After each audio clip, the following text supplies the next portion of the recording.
things, envirotyping and phenotyping for the component trait. The first part is very important, envirotyping. That is the way you grow or the environment you grow, that decides what phenotype you see. So that's why, as I told in the slide, phenotype is G into E. So E plays very important role in many cases. This is an example I used to give in for my students. So this one is phenotyping for drought tolerance. So if you are screening your plants in the field, so this is 7 days of stress. I don't know whether you are able to see from there.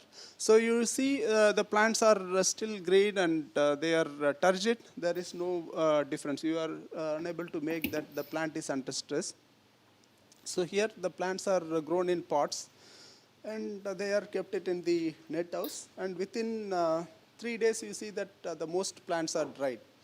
Here it is similarly, the plants are grown in the pots and they are kept it in the greenhouse, and 7 days the plants are dried, but not to this extent. So the difference between these treatments, so all the three experiment, the student imposed stress to the plant.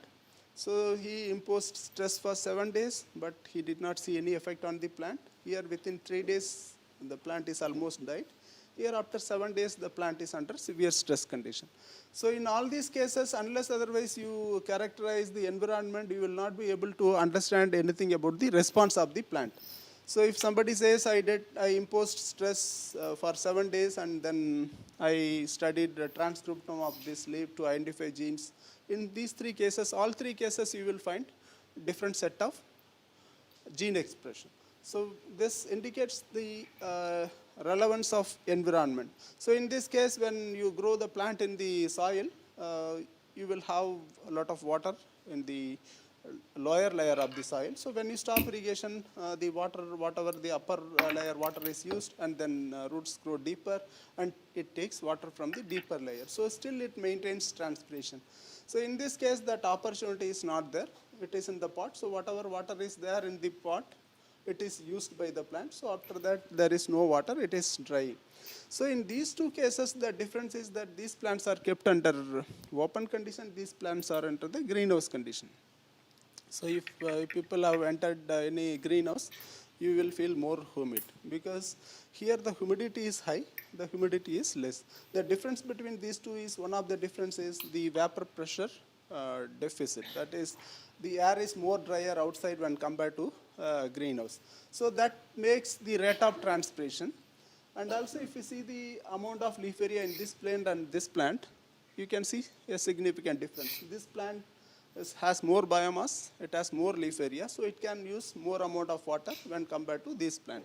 So all these differences you have to critically observe when you do phenotyping. And then you impose similar kind of stress to all the genotype for doing any experiment, whether you are doing a molecular experiment to study gene expression, or if you want to compare the genotype and rank the genotype for their stress tolerance. And also when we do field phenotyping, so sometimes you see many experiment wherein they grow the plant, and then after say 5 days of water withholding, they will write that I studied the gene expression or I did this transcriptome analysis. So it is not going to reveal the real situation which is in the plant, because if we impose different genotype to the stress level, depending upon the rooting depth, some genotype may not experience the stress, because it can, this line, if you see in the center line, it is very green, no stress is there. So it can take up water from the deeper layer, whereas these genotypes, they will not be able to do that because of the shallow root system. So you clearly see there is a difference in the stress response. But if you study the expression of the gene difference between these two in the leaf, and if you try to correlate, then you will not find any correlation. You will find, maybe identify thousands of differentially expressed genes between these two genotypes. and you will try to associate. So in this, if you study in these two, maybe all the photosynthesis and metabolic genes, they will be overexpressed here, but they will not be expressed here. So based on this kind of experiment, if you identify, if you do any analysis, molecular analysis, you are not going to get the correct results or the correct reasons for the same. And also the stress tolerance, it depends upon the stage of the plant. In each stage, the plant has different ability to tolerate the stress. So these are different genotype grown in the field. So in this plot, you see that the leaves are very green. And here the stress, you can see that. But in this, if you see these plants, they are producing grain. In this, you see many white color here. So this is not because of this stress induces reproductive stage sensitivity. That is, this particular genotype is highly sensitive to reproductive stage stress tolerance. So this is unable to do fertilize and then set grains. So there will be genotypic variation in the stress tolerance depending upon the stage in which the stress is imposed. So you have to see that if you are evaluating hundreds of genotype, you have to impose stress at similar phenological stage so that your comparison is uniform. So, and also this, in case of drought stress experiment, the soil is very important, and characterization of soil environment is very important, especially soil moisture content. So here two genotype example I have given. One is the Nagina 22 and another one is IR64. This is a highly drought tolerant variety and this is drought sensitive variety. So one experiment, in two different experiment was conducted by different scientists and they reported this data. One person says that the relative water content of the Nagina 22 was reduced to 50% when the soil moisture content was 25%. In another experiment, the student, he reported that the soil moisture content was 20%, but there was no difference in the relative water content. You expect that in 25%, if there is some difference, in 20% still the difference would be greater. That is, here it is almost near 90%. 90% means 90 to 100% they indicate good health of the plant, good water status of the plant. So in this case, what they failed to report is what is the kind of soil in which the experiment was conducted. So when you measure soil moisture content, if it is a clay soil, even at 25% soil moisture content, the available water will be very less. So how many of you from agriculture background? So all of you might have studied in your undergraduation what is available water, what is field capacity, and what is permanent wilting point. So when you irrigate the crop, in different soil, they can hold certain amount of water in the microcapillaries. Only those water is available. Otherwise, water particle, water molecule can interact with the soil matrix and it is tightly bound to the soil matrix. If it is bound to the soil matrix, the plant will not be able to extract that water. So in case of clay soil, maybe at field capacity, the water soil moisture content may be 50%, and permanent wilting point, that is the soil moisture at which the plant wilts, it will be about 25%. Whereas in case of the sandy loam soil or the kind of soil which is there in IRI, 20% means it is good. That is the field capacity soil moisture. So these two soil types are different. So you have to know what kind of soil type you are doing. Like many people for doing meta-analysis or co-expression analysis, we take transcriptome data from different experiments. So we assume that the experiment was conducted in similar condition and we try to compare these data. So in those conditions, if this kind of data is not available, the environment data is not available, it is difficult to comprehend anything from that. And also sometimes you see confusing results in the literature, or when you do experiment also, you will find these kind of results. So this student did an experiment where he has done a gene expression analysis to study what are the genes that of the proline biosynthesis pathway, how they are regulated between the tolerant and sensitive variety. And he also measured the metabolite content, that is the proline content, and the genes for proline biosynthesis. So in this experiment, he found that there was no difference in the proline content. He found both about 16, 17 microgram of proline was accumulated per gram of fresh weight tissue. Whereas in the transcriptome study, he found that the expression of genes for proline biosynthesis was higher in Nagina 22 and no difference in the catabolic genes. So then he was confused why there is a difference in the metabolite accumulation versus gene expression. Assuming that all the gene expressed is converted into protein, all the protein is active. So what could be the possible reason? Any of the physiology students, this is with reference to phenotyping. You don't think in terms of molecular time why there is gene expression is high and proline content is low. So any answer for plant physiology students from IRI? So when you do any stress experiment, you have to also know how to express your results, how to analyze your results. So in this case, he measured proline content. He took 1 gram of fresh weight and measured the proline content. And he calculated per gram of fresh weight what was the proline content. But if you see that this is from the earlier previous slide experiment, the relative water content of these two genotypes were different at the time of sampling, which means that if you take 1 gram of this tissue, the actual amount of cell will be less in this one when compared to the IR64.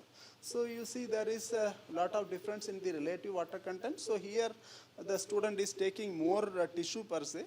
Here it is less amount of tissue, more of water it is. So if you express the same on the dry weight basis, then you see there is a difference in the proline content also. So you have to know how to analyze the data appropriately. So all these things I am explaining because we make most mistake in conducting the experiment. So the way you conduct the experiment, you get the data. And then we try to analyze and then we try to make some discussion. So everything is we make according to the data what we get. So to get proper data, we have to conduct the experiment properly. We have to measure all the environmental factors precisely and also the plant stage and the phenology, it should be similar for all the plants. So this is one of the famous example where the stress-induced transcriptome was analyzed. This is an Arabidopsis plant. They want to know what is the cold stress-induced transcription variation. So these are two experiments. Vogel et al. They conducted an experiment in Arabidopsis thaliana, and they found that about maybe about 900 genes are differentially regulated. That is 242 plus 674. So many genes are upregulated or downregulated with reference to 22 degrees Celsius. In another study, they also conducted a transcriptome analysis. They also found that about 800 genes are differentially regulated under cold stress condition. So in both the studies, the total number of genes that are differentially regulated under cold stress was about 800 to 900. So we assume that okay, the under cold stress there are about 900 genes are differentially regulated. 800 to 900 genes are differentially regulated. But when they compared the actual genes, like they identified 900 decks, and they compared whether the same deck was differentially regulated in the other experiment also. They found that only about 242 genes were common between these two experiments, whereas majority, that is about 60% of the genes were not related to stress-induced gene expression. So this again suggests that the way you grow the plant and the way you impose the stress, so these details you will be hardly find in the manuscript, and we also don't give that much emphasis on how to grow the plant and how to impose the stress. So all those things make lot of difference than the actual stress per se or the actual cause. So we have to be utmost, we have to take care of all these aspects for doing any proper experiment.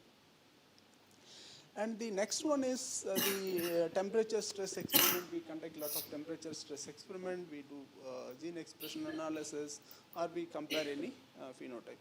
So this is one of the experiment where the heat shock protein expression. How many of you know heat shock proteins? You might have studied. Many people might have studied about heat shock protein. So it is a stress-induced protein. Under the heat stress condition, these proteins are synthesized. They act as a chaperone and they protect the different proteins and give stress tolerance. So it is well known that if heat shock protein expression is there, it is going to give high amount of tolerance. So in this experiment, the experiment was conducted between a high temperature tolerant and high temperature stress sensitive genotype. And in the normal growth temperature, this is the base level expression, and stress condition, that is the student grew the plant and the plants were grown in pots and the pots were moved into the greenhouse or growth chamber, which is having 35 degrees Celsius. Then after some time he studied this, and then he found that the expression was high in 2329. So any reason for this?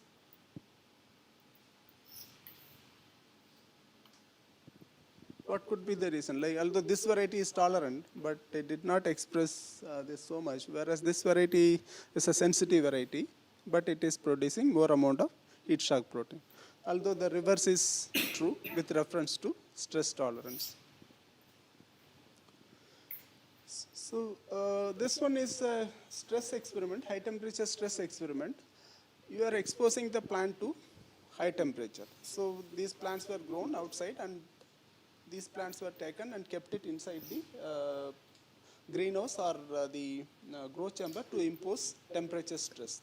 So the student was not knowing about the ability of the plant to cool itself. That is, the plants lower their body temperature by using transpiration. So if water is available, the plant will do transpiration, and then it will cool its tissue temperature below the air temperature. If water is not there, the plant will not be able to cool. And also genotypes, they may have a different transpiration rate. So it is under similar conditions, some genotypes can reduce about 6 to 10 degrees Celsius. The temperature will be lower than that of the air temperature. If water is not available or some other genotype, it will have less reduction. That is, they will have less ability to transpire, so they will have less reduction in the temperature. Maybe possibility is that the student did not take care of the amount of water which was available in the pots. That is, the pots were not having the uniform soil moisture between this and this. Maybe this one was not having sufficient moisture, so it was unable to do transpiration, and it maintained the transpirational cooling. So actually the tissue temperature difference was there between these two genotypes. So we have to take care when we are doing any temperature experiment. We should also measure the tissue temperature, especially when we are interested in the molecular level studies. Otherwise, if you are interested in yield and if you are doing some experiment, still you may get some results. But when we are doing molecular analysis to identify the causes, you have to be more cautious. So this shows what is the variation in the different genotype, how much variation can be there in the tissue temperature. It may be like 4 degrees less to as 10 degrees less than the air temperature in different genotypes. This is a field is shown here, and the thermal image is taken. Thermal image is that infrared camera is used to take the image from the top of the field. And in this field, cotton plants are there, so they are doing transpiration. So if they are doing a good amount of transpiration, the canopy temperature will be less, which is shown in the blue color. If the plant is not doing transpiration, then it will have tissue temperature high, and which are highlighted in the red color. So these are the same genotype is grown, and each strip is one irrigation treatment. So we should suppose to see that each strip should have uniform canopy temperature. But here it is not seen because of the variation in the field. So in the field, a lot of field variation is there. That's why we do a lot of replication to minimize the experimental error. So in this case, if we grow different genotypes, say if we are doing in this field, if we are doing a drought experiment, we are screening maybe about 300, 400 germplasm line. So we put different genotype, we arrange 3 lines, 4 lines. So whatever the genotype which falls in these kind of plots, where you see the dark blue color, so those genotype will have less water, less yield reduction, because in those places maybe soil has more amount of soil storage capacity, or the field level is little bit low, so soil moisture is more. Whereas in this kind of plant where the plot is little bit higher and water storage is less, so those plots will have more stress level. So irrespective of the genotypic ability, because of the variation in the field, you will ultimately rank the genotype as tolerant and sensitive. So that's why field experiment require multiple years of repetition. So this is that is why we have to do precise phenotyping in the correct environment. That is, in the G into E, we have to give very important emphasis on the E component of G into E when we do phenotyping. And phenotyping is also, the component rate is also very important, because if you just measure yield or quality, which is ultimate product, we will not be able to know what is the, what are the genes or genomic region that contribute to the, that ultimate product. So yield per se, it can be contributed by various, like from gene level, maybe all the genes may be involved, and then trait level, maybe certain number of traits are there, and then it will lead to some yield component and the ultimately yield. So this, as I told earlier, several genotype can produce same yield, but they will have differences in the pathway level or component trait level or yield component level.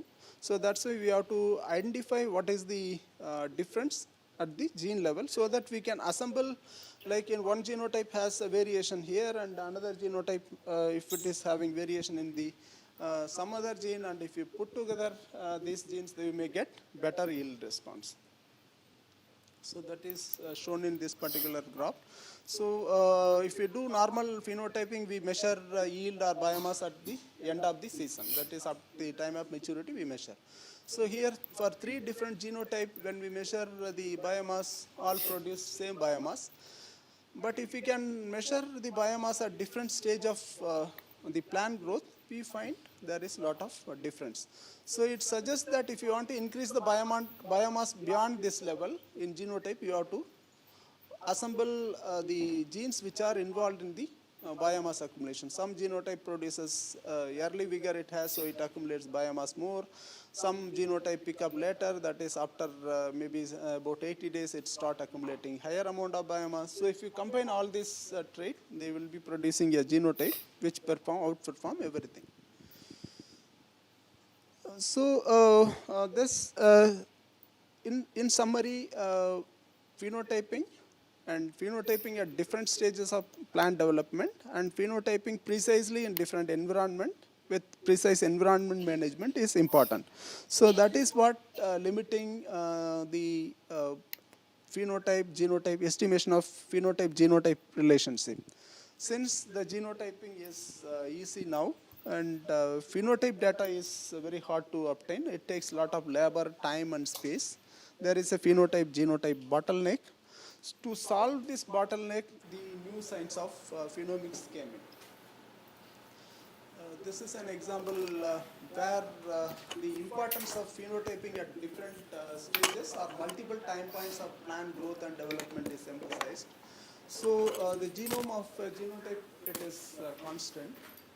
Throughout the different tissues and cells, it will have the same genome. But if you see the epigenome, it will be different. That is, each tissue, each environment, it induces some variation in the genome. It may be DNA methylation, or it may be histone modification that leads to and epigenome, that is the part of genome that is expressed under given environment. So environment modifies the genome to produce epigenome, and then epigenome gives rise to different worm and ultimately phenome. So in each stage there is lot of interaction of environment with a different worm, that's why it affects the development of phenome. So that's why multiple time phenotyping during the growth and development is important to capture all the genotypic variation in the phenotypic trait in the germplasm or in the breeding population. So that's why now phenotype is known as the king and the heritability is queen. So if these two are there, then only you can produce better crops. So conventional phenotyping is time, labor and space intensive.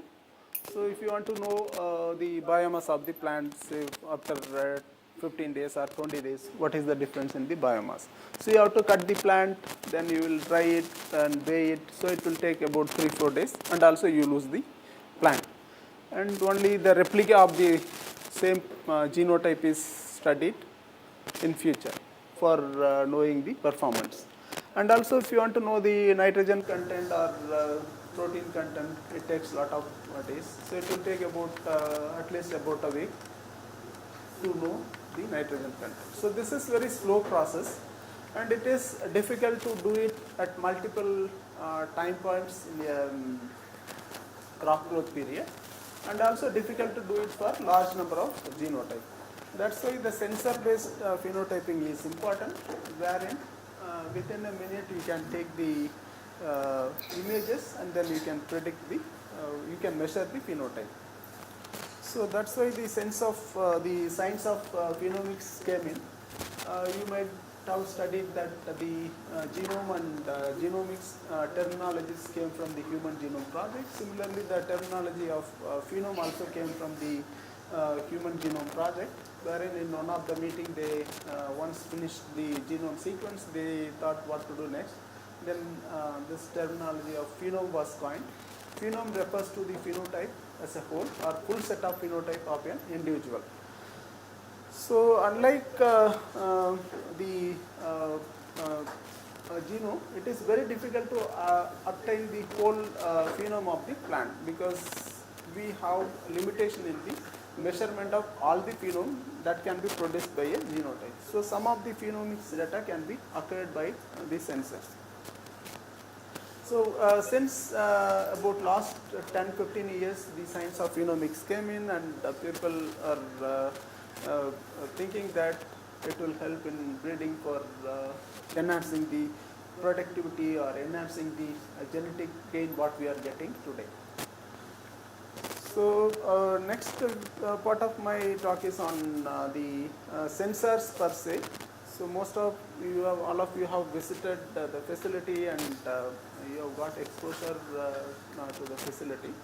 So you know what is phenomics and how it works. So in brief, I have given some principle for most of the sensors which we use in phenomics. So how many of you have measured some analyte in the laboratory? Any protein or chlorophyll or some molecule in the laboratory? So most of the people might have measured something in the laboratory by using a spectrophotometer. So the principle of spectrophotometer is that you keep an analyte in a cuvette, and then light is passed, and then analyte absorb some amount of light depending upon the chemical nature of the analyte. It will absorb certain wavelength, and the rest is transmitted. So in each wavelength, if 100 photons are going, or 100 micromoles of light is going in each wavelength, some is absorbed and some is transmitted. You measure the amount of transmitted light, and then you try to correlate that with the analyte concentration. So in case of the phenomics also, the sensor used in the phenomics, they also operate in a principle which is somewhat similar to this principle, wherein the solar radiation or artificial light source is used to illuminate the plants, and some of the light is absorbed in different wavelengths, some is transmitted and some is reflected. So in all the sensors which we use in the phenomics, in most of the sensor, we use the sensor that can capture the reflected light. From the reflected light, we try to establish the phenotype. That is, from the reflected light, we try to measure what is the total volume of the plant, or what is the protein content of the leaves, depending upon the sensor which we use. So we assume that most of the light is absorbed, and only some part of the light is which is not absorbed is reflected. So I will, next slide I will show what are the sensors that operate on this principle. And we also use another principle of radiation emission. That is, every object above absolute temperature, they emit radiation. This radiation, if we measure, we can calculate the tissue temperature. That is, if we measure the radiation emitted from our body, we can easily calculate the tissue temperature. So this principle is used in the infrared thermal imaging. And also the laser imaging is also used in the phenomics, wherein the laser light is projected from the source, and the laser light falls on the object, say for example on this chair, and the light is reflected back. So depending upon the reflected light, it calculates the shape of the object. So this is very useful in the biomass estimation.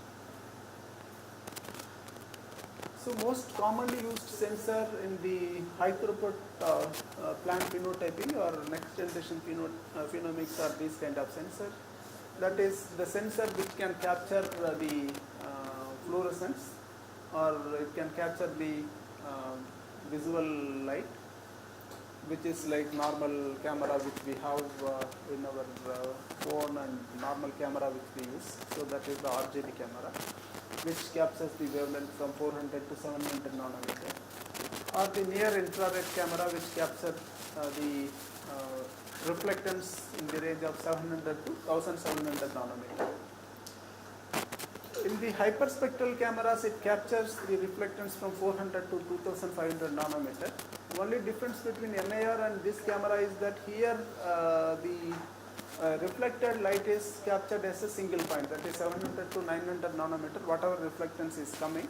So that is captured as a single unit. That is, we will not be knowing what is the reflectance in 800 nanometer, 900 nanometer, nothing like that. So it gives the whole reflectance in the entire range. Whereas in the hyperspectral cameras, you get the reflection data for each nanometer. So it is like more precise, you get lot of data. So it is more useful for lot of on-light measurement. The infrared thermal cameras are used for measurement of the tissue temperature, and the chlorophyll fluorescence camera is used to measure the photosystem efficiency.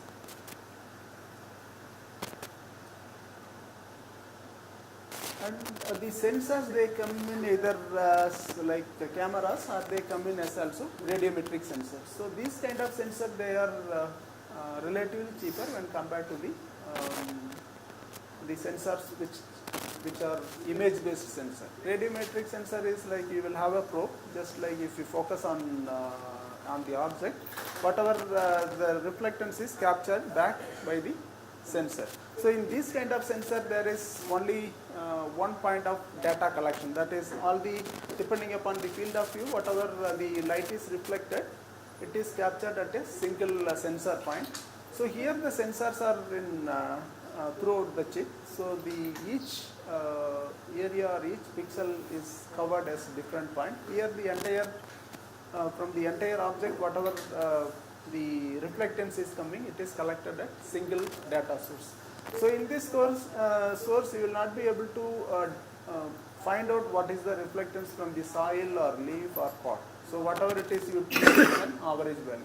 But in this case, once the image is obtained, you can process this image so that you can see what is the reflectance from the leaf pass. That's why the image-based sensors are more useful, even though they are costly. So you have seen the phenomics facility day for yesterday. It is a kind of system wherein the plants are grown in controlled environment and image is taken within the different imaging chambers. Alternatively, these cameras, they can be placed in the field where a fixed stand is there, and the camera can fix and it can move in the x and y direction. So it can move here like this throughout the field, and it can take image even in the field condition. Or you can use these cameras and the drone, you can take a image in the field. So this already you have seen this facility, you know what are the different cameras are there, and how the image is taken. So just in brief, one plant, when it enters the facility, about 741 images are taken. So large amount of data is collected. We have about 1200 parts, you might have seen the cars, and normally we take about 10 time point for each drop.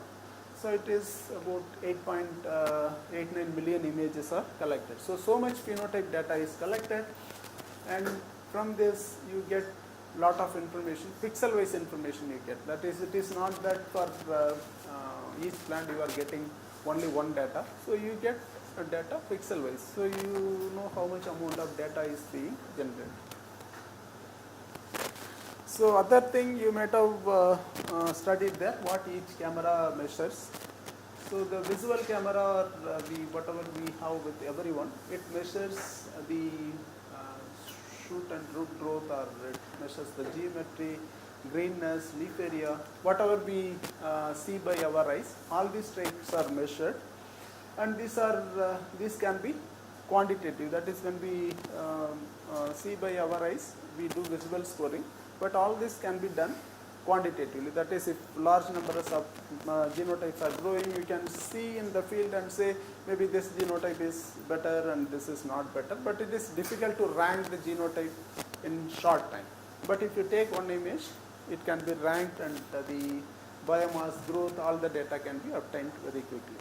So normally in the visual camera, you obtain the reflectance is collected in three wavebands: red, green and blue, and this can be split into the color globe, how from the green, each pixel, how the value changes from green to red, or from the black to white.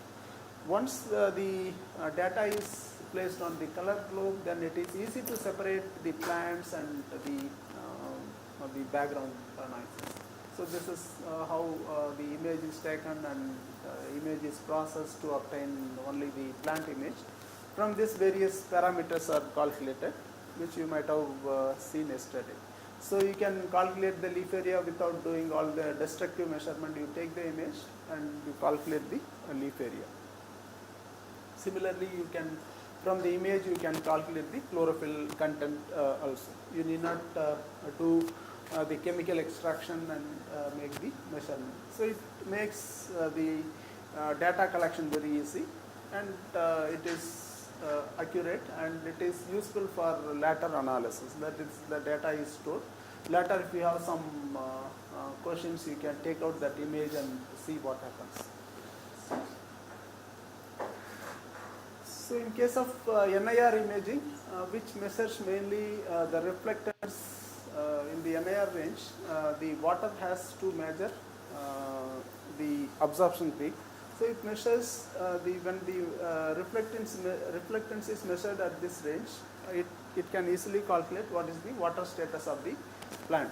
So in this case, in our facility, the NIR system we have, it takes the image and then it calculates the relative water content. What is the water status of the plant?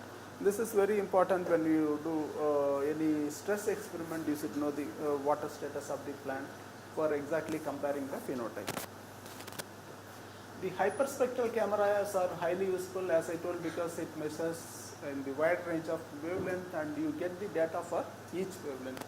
So this can be used for various the biochemical measurement.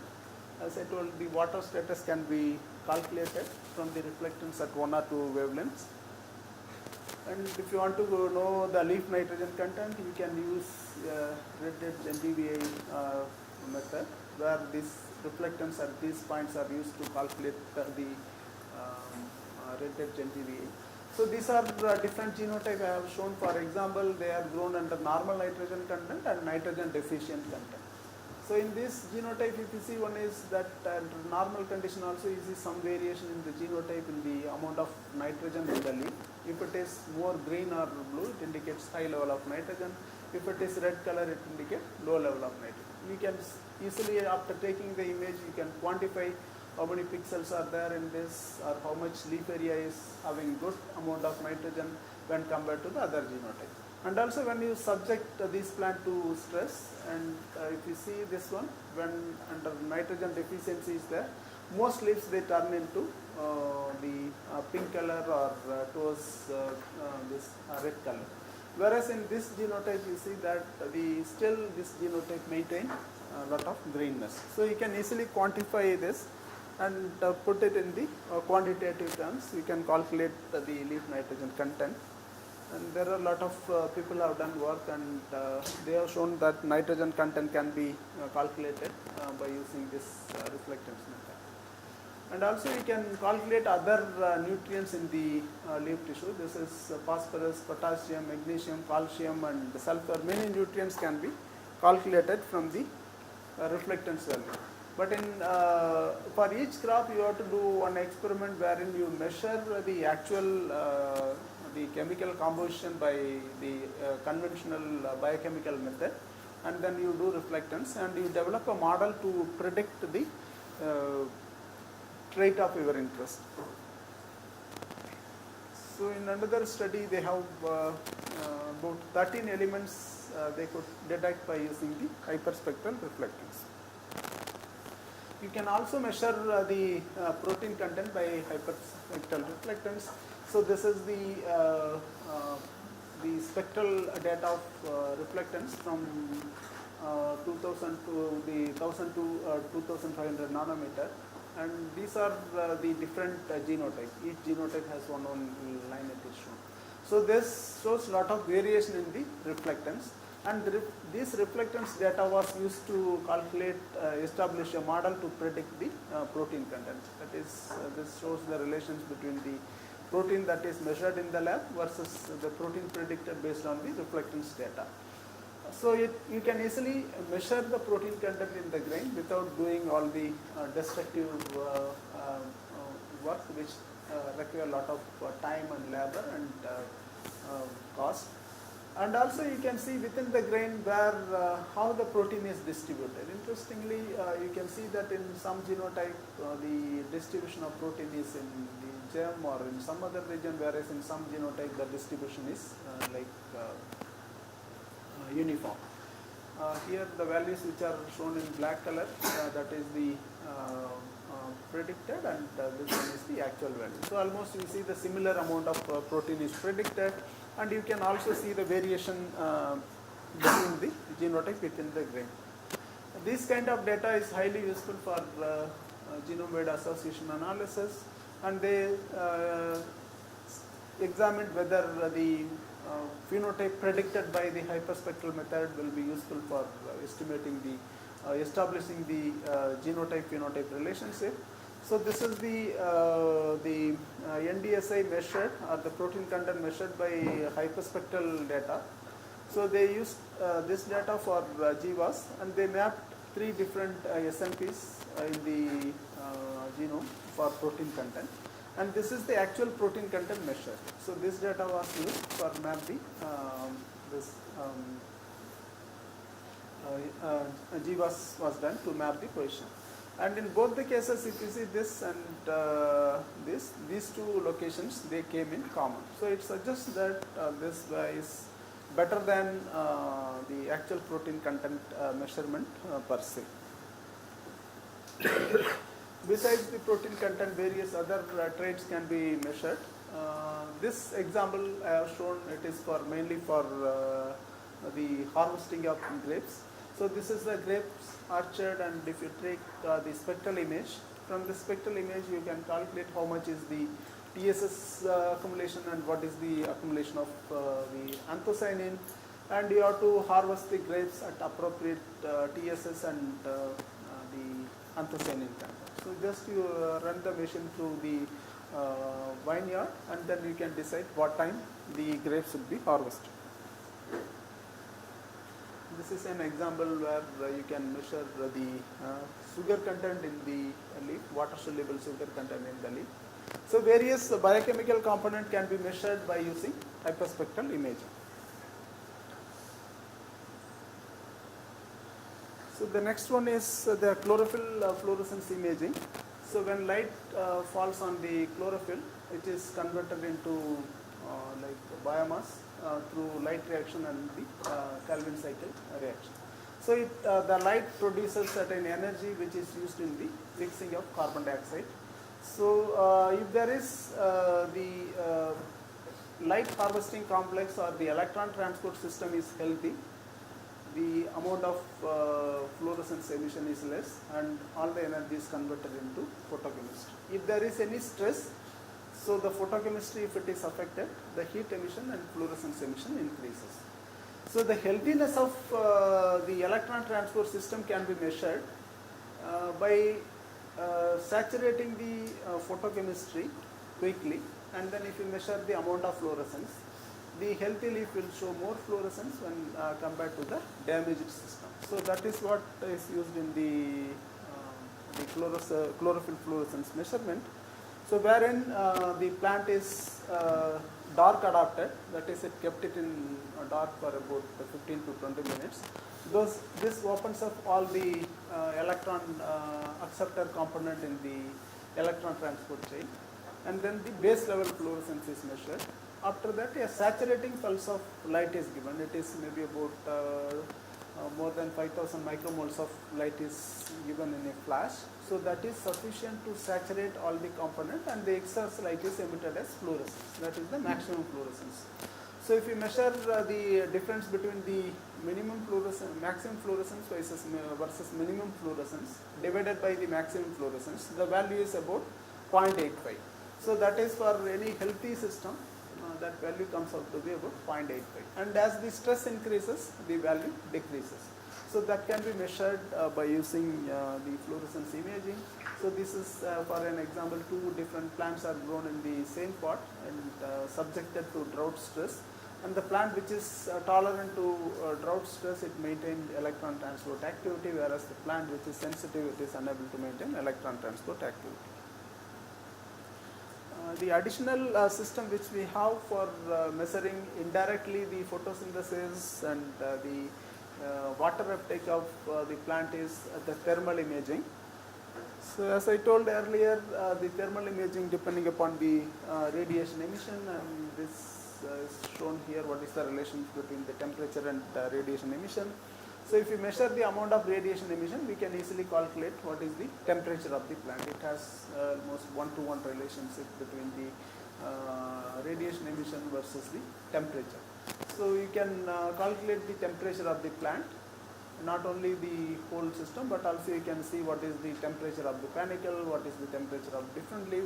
So everything can be calculated for more precise study. The final component in our facility is the system to measure water use efficiency. So traditionally it is impossible to measure water use efficiency in the field condition, because when you irrigate, you don't know how much water each plant is taking and doing transpiration. So normally the lysimeter system or the plants are grown in pot, and these pots are daily weighed to calculate the water use efficiency under open condition. So it is not in the shown in directly in the soil, but the pots filled with soil where the plants are raised, and daily you measure the pot weight in the morning and evening to see how much amount of water is used by the plant. So this is highly laborious, and that's why this trait is not exploited in the breeding program so far. So far only 1 or 2 QTLs have been made, that too in Arabidopsis, not in the higher plant. So we have in the Phenomics facility for weighing and watering, wherein you can precisely weigh the pot daily or whatever time you want, and then you can irrigate the plant. So in this case, you can also calculate the amount of biomass, that is, as the plant grows, the biomass increases, so you can do all the calibration or all the corrections for increasing the biomass in the weighing and watering system. So all this camera you can also put in the drone and you can take an image. So maybe in the field within 5 minutes, maybe your entire field will be covered by the drone. And this data can be used to calculate various growth parameters. This shows the calculation of biomass for different genotype and different treatment conditions. So this is nitrogen deficiency condition, this is normal condition, and this is drought stress condition. If it is more blue, it indicates more biomass, and as the color changes from here to here, it indicates change in the biomass towards lower side. So you can clearly see the biomass variation between different genotypes. So you quickly take the data, and this data is available or permanent data which can be used later for any kind of analysis. So besides these sensors which I have discussed with you, there are other kind of sensors people are trying to develop. So everybody, I think, I don't know whether you people see, but it is all the old people, they will have mobile, and every time they will take out the mobile and see how many steps they have walked or what they have done. So some gadgets we have to know how many steps we have walked or how many calories we have burned. So similarly, if we can have some gadgets that can be attached to the plant, and then it will tell about the plant health status. Those that work is in progress. Some sensors are developed. This is plant tattoo sensor, which is a thin sensor which can be fixed to the leaf. It is very, very thin, just like a cellotape. It can be fixed to the leaf, and then it will conduct the data about the plant water use. Or another kind of sensor, thin film metal strain sensors are there, which can be fixed to the plant, and it will continuously tell about the growth. So it may be growing in sub-millimeter rate per minute. Those data can be easily captured. So these are being developed in a large. So there is a lot of interest in the recent startup program of the government of India. Many IIT graduates, they have come up with project to develop image-based solution for precision agriculture. That is, use different kind of images to take this predict plant health status, and then tell the farmers whether to irrigate or to give nitrogen application or to spray pesticide. Or there are options are available wherein the pesticide spray can also be automated. That is, in the drone itself, you will have automated sprayer. If it senses that in a specific location a pest or disease is there or nitrogen is less, it can apply the inputs also. So that's all in brief about the phenotyping and phenomics. So the most important slide in the presentation is this one. It is the question that gets you the Nobel Prize. After that you add lab coats, coffee and air conditioning. What I mean to say is the research question which you ask, the way you conduct experiment is going to decide. Even if you don't have state-of-art facilities, you can do better, you can do wonderful research. Only thing is you have to read the literature well, and you decide your experiment precisely, ask correct research question, then you will have better research output. So finally, I thank a large number of my colleagues who are involved in the development of the phenomics facility. So most importantly, I thank our Director General. You might have heard him on the first day of inauguration. So he was instrumental in establishing this facility. So the project started in 2011, and ultimately we took a lot of time to establish this facility, and now it is operational. So far we have collected more than 30 million data we have collected, and we are using it for improving the water use efficiency and stress tolerance in rice and wheat.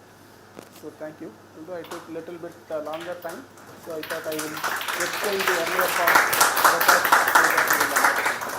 So if you have some questions, I can take up.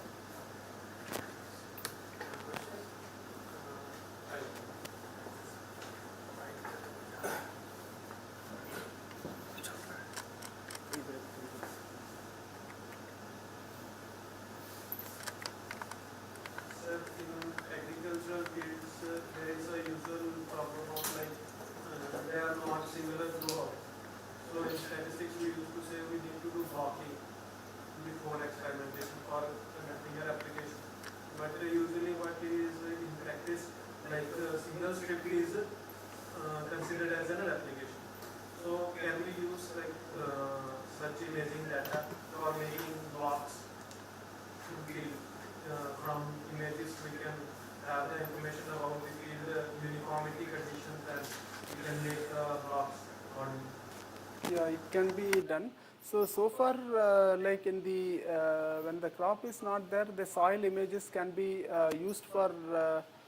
Say, if you want to know the soil moisture content in the field, whether it is uniform or not, or some of the other soil biochemical, the soil chemical parameters can also be estimated from the imaging. So that can be used for blocking, or at least you, when you place your genotype, you see that the experiment is done properly. It is useful.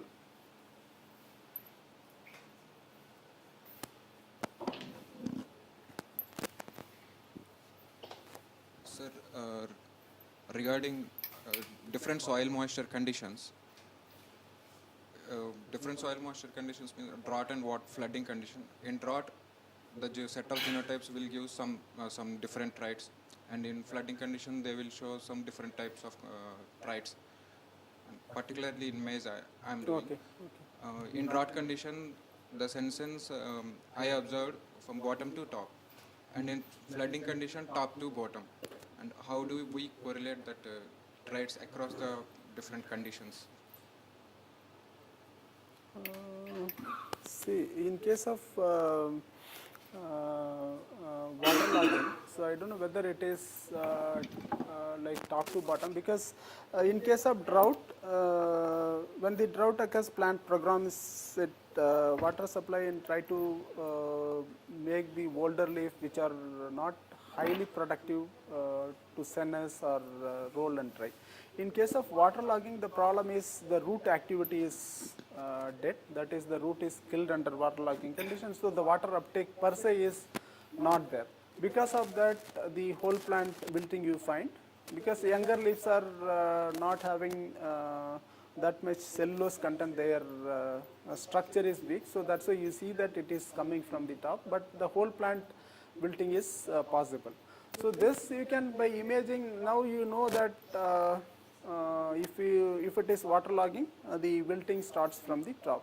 So these information need to be used when you do image. Like wilting can occur because of various reasons. If there is a some disease like any root rot or some wilt is there, that is also caused by a disease. So unless you should have all those information about the field, only just by taking image, you cannot say it may be because of drought stress or it may be because of waterlogging stress. That's why you should have all the data about environment. And when these data are collected, these metadata should be available with the image data. Then only it will be useful for deriving the meaningful information. So that inputs, as scientists, we have to give that input to the system. Or in case of if you collect maybe large amount of images, and if you train the machines under flooding condition, this kind of image is coming, under drought condition, this kind of image is coming, then later stage without human intervention, it can do the same thing. Sir, in your experiment, that control and drought condition, there was means how you impose the drought condition, means how you keep a space, because in that two plot, after giving water from control side, it moved to drought side also. So how you are dealing with that? So in the field, if you are conducting experiment, depending upon the soil type, so if it is like clay soil, or if it is sandy soil or sandy loam soil, the percolation and seepage loss, water movement will be different. So if it is sandy soil, the percolation will be like more. Water you irrigate, it will go straight. So in that case, between the control and drought stress treatment, maybe the amount of space you leave, that is in one plot if drought stress is there. Another block, if you have irrigated block, maybe if you leave about 1 meter space, it may be sufficient. But if as the soil heaviness increases, you have to leave more space, or you have to use like you have to make a trench and tarpaulin or polythene you have to put and then fill it with so that the seepage loss is minimized from one plot to another plot. So better this treatment you cannot do randomized block design for this one. You should have separate this one blocks, like one block you keep it entirely for irrigated treatment, another block for drought treatment, and see that sufficient space is there. Normally putting tarpaulin and other thing is also laborious. If you have space, you can increase the space. Otherwise, if your space limitation is there, we have to put some barrier for water movement. So in black soil, maximum if 2 meters space if keep, it will be sufficient between blocks. I think so. 2 Complete. meter space should be sufficient. Sir, in another imaging condition, so if you have used a camera phone plus your camera phone and professional camera, and we have taken the frames, means I have calculated through frames. Okay. So whether there will be difference in that frames and centimeter conversion? That always you have to use, I think, some standard. If you use it is better. Like normally, if you use some known area or known dimension, if there is in the when you do imaging, if you use an object with known dimension, it is easy to calculate later if you are interested in calculating the area, biomass, and all those things. Thank you, sir.